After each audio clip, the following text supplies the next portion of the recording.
In response to a lot of people asking about this old sewing machine that I've been working on and trying to restore, this is a Singer 1591, and according to the serial number, the sewing machine was built in 1949. There's websites that you can cross-reference the serial number to and find out exactly when the machine was built and so on and so forth. One of the questions was, where do I oil it? Well, on the top of the machine, there's numerous oil ports. And I don't know if you can see that one, but there's a little piece of felt in there. And you drip your oil onto that, and that continues or drips down into the mechanism of the machine. This is also another oil point. Then there's 3 on the front end of the machine, and then this barrel, which feeds down to the bottom actual sewing needle.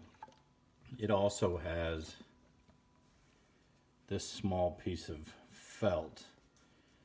And this just goes into that hole, and you get that felt wet with oil, and it continues to lubricate the machine for quite some time.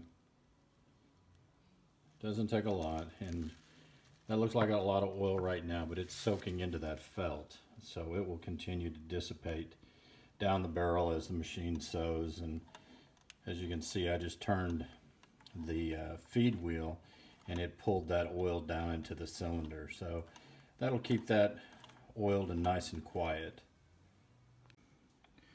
Now this is looking underneath the machine, and each one of these joints needs to be lubricated. It doesn't require a lot of oil, but at least a drop.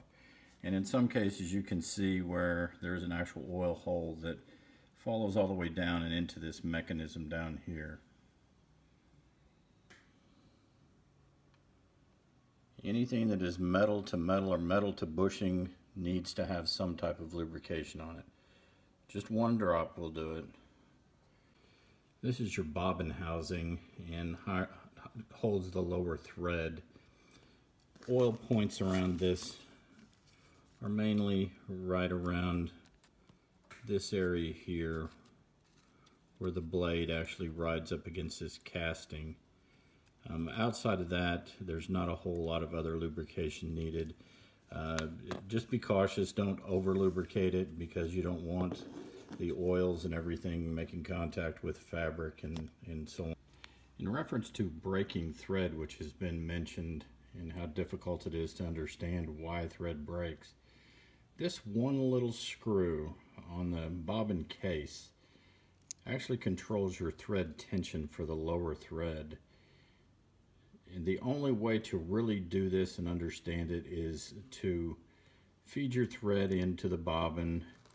And if your bobbin is able to do that and not lift, but not just fall straight to the floor, your tension is in the ballpark. So now from there, this one little screw here on the side, if you take and turn that in just 1/4 inch increments, and you'll begin to get a feel for it as far as how tight or how loose. And as you do your thread, your actual sewing, you can see the actual pattern begin to form, and if it's too tight or too loose. The other area of concern whenever you're sewing is breaking thread, having to do with your top tension. Now this tension is just really, really micro fine, and need to make sure that all of this is clean. These plates, these discs right here, need to be free of rust and polished as best you can with a Scotch-Brite pad of some sort. I wouldn't recommend a metal Scotch-Brite pad, but something that you can actually polish those up. Brasso, silver polish, those type items work pretty well. And then once again, it's trial and error. You just sew a little bit with some scrap material and adjust in small increments.